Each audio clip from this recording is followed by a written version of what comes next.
कुरुक्षेत्र का युद्ध समाप्त हो चुका था। धरती पर बिखरे थे टूटे रथ, कटे ध्वज, रक्त से भीगी मिट्टी और उन लाखों योद्धाओं की मौन चीखें जिनकी महत्वाकांक्षा ने संसार को शमशान बना दिया था। रात का समय था। हवा में अब भी बारूद, रक्त और मृत्यु की गंध तैर रही थी। दूर कहीं घायल घोड़े कराह रहे थे, गिद्ध आकाश में मंडरा रहे थे और उसी वीरान मैदान के बीच खड़ा था द्रोण पुत्र अश्वत्थामा। उसकी आंखें लाल थीं, चेहरा क्रोध से जल रहा था, माथे की मणि मंद प्रकाश दे रही थी।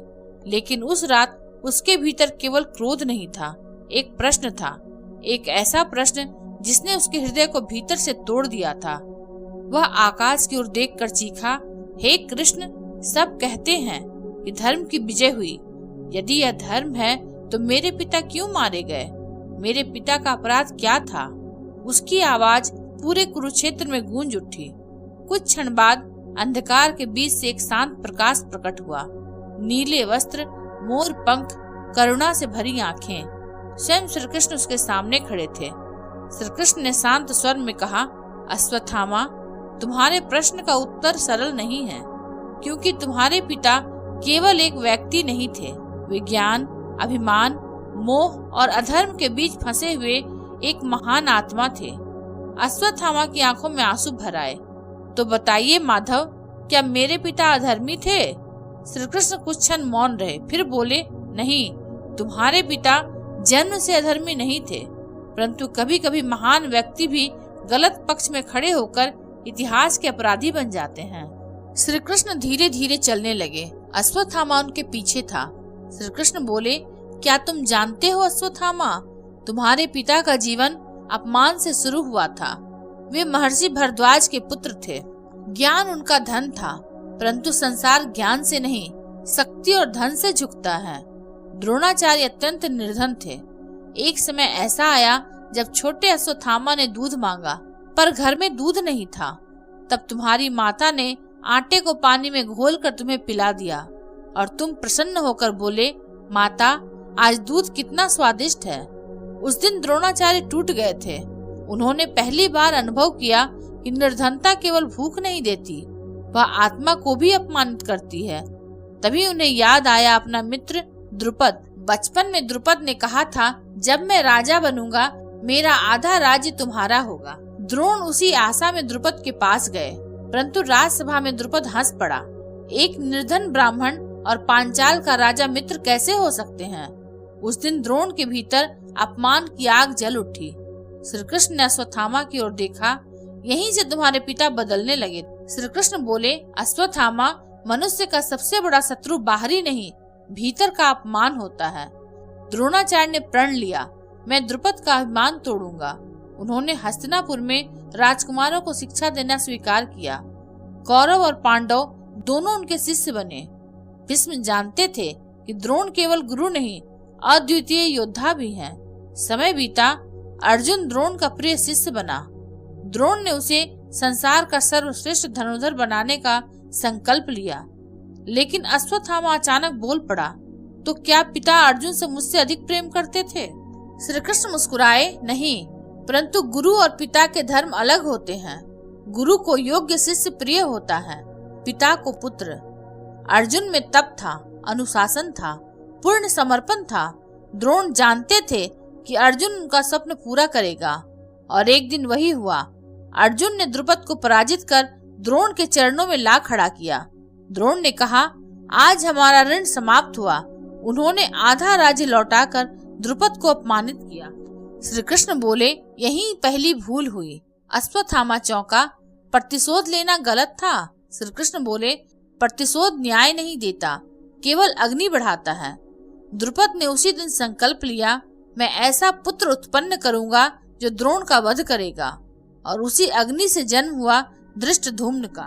अश्वत्थामा अब ध्यान से सुन रहा था। उसके भीतर का क्रोध धीरे धीरे प्रश्नों में बदल रहा था। श्री कृष्ण बोले, तुम्हारे पिता महान थे, पर महानता भी मोह से हार जाती है। उन्होंने राज दरबार की शक्ति स्वीकार की। धीरे धीरे वे सत्य से अधिक सिंहासन के निकट हो गए। दुर्योधन अधर्मी था, यह द्रोण जानते थे, फिर भी वे उसके पक्ष में खड़े रहे। क्यों? अश्वत्थामा ने पूछा। श्री कृष्ण बोले, ऋण, अन्न का ऋण, राज्य का ऋण और सबसे बड़ा पुत्र मोह। द्रोण चाहते थे कि तुम्हें सम्मान मिले, वैभव मिले, राज सत्ता मिले, और इसी मोह ने उन्हें बांध लिया। श्री कृष्ण आगे बोले, सभा में द्रौपदी का अपमान हुआ, भीष्म मौन रहे, द्रोण भी मौन रहे। कभी कभी अधर्म करने वाला उतना दोषी नहीं होता जितना उसे देखकर मौन रहने वाला। अश्वत्थामा की मुट्ठियां कांपने लगी। तो क्या मौन भी अपराध है? हाँ, श्री कृष्ण बोले, जब धर्म रो रहा हो तब मौन रहना सबसे बड़ा पाप है। कुरुक्षेत्र युद्ध शुरू हुआ। द्रोणाचार्य कौरव सेना के सेनापति बने। अब वे केवल गुरु नहीं थे, वे विनाश बन चुके थे। उनके बाणों से हजारों सैनिक मर रहे थे। कोई उन्हें रोक नहीं पा रहा था। अर्जुन भी उनसे पूर्ण युद्ध नहीं करना चाहता था, क्योंकि सामने शत्रु नहीं, गुरु थे। तब कृष्ण ने देखा, यदि द्रोण जीवित रहे पांडव हार जाएगी, और धर्म भी। अश्वत्थामा क्रोध में बोला, तो आपने छल किया? श्री कृष्ण शांत रहे। हाँ, मैंने युद्ध समाप्त करने के लिए छल का मार्ग चुना, क्योंकि कभी कभी अधर्म को रोकने के लिए कठोर निर्णय लेने पड़ते हैं। भीम ने हाथी अश्वत्थामा को मारा, फिर चिल्लाया, अश्वत्थामा मारा गया। द्रोण विचलित हो उठे। उन्होंने युधिष्ठिर की ओर देखा। युधिष्ठिर जो कभी झूठ नहीं बोलते थे, उन्होंने कहा, अश्वत्थामा हतः, और धीरे से जोड़ दिया, नरो वा कुंजरो वा। द्रोण ने केवल पहला भाग सुना। उनका धनुष हाथ से गिर गया, आंखों से आंसू बह निकले। उन्होंने युद्ध त्याग दिया, ध्यान में बैठ गए, और उसी क्षण धृष्टद्युम्न ने उनका सिर काट दिया। अश्वत्थामा की आंखों से आंसू बहने लगे। मेरे पिता ने शस्त्र त्याग दिए थे, फिर भी उन्हें मारा गया। श्री कृष्ण ने गहरी सांस ली। हाँ, युद्ध ने सबको कलंकित किया। धृष्टद्युम्न का कर्म भी धर्म नहीं था, परंतु अश्वत्थामा, यह भी सत्य है कि तुम्हारे पिता उस युद्ध को रोक सकते थे। वे चाहते तो दुर्योधन का साथ छोड़ सकते थे। वे चाहते तो सभा में अन्याय के विरुद्ध खड़े हो सकते थे। वे चाहते तो युद्ध से इनकार कर सकते थे, पर उन्होंने ऐसा नहीं किया। अश्वत्थामा चिल्लाया, क्योंकि वे क्षत्रिय धर्म निभा रहे थे। श्री कृष्ण मुस्कुराए, वे ब्राह्मण थे। यह सुनकर अश्वत्थामा मौन हो गया।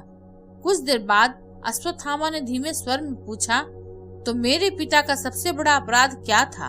श्री कृष्ण रुके, फिर बोले, अपने ज्ञान को सत्ता के चरणों में रख देना। द्रोणाचार्य इतने महान थे कि वे अधर्म रोक सकते थे, परंतु उन्होंने अपने ज्ञान को न्याय के लिए नहीं, राज सत्ता के लिए उपयोग किया। जब ज्ञानी व्यक्ति अन्याय के साथ खड़ा हो जाए, तब उसका ज्ञान विनाश बन जाता है। अश्वत्थामा की आंखें झुक गई, परंतु उसके भीतर की आग अभी समाप्त नहीं हुई थी।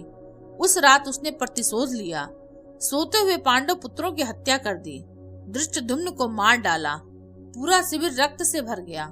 जब सुबह हुई, द्रौपदी रो रही थी, पांडव क्रोध से कांप रहे थे, और तब श्री कृष्ण ने अश्वत्थामा को देखा।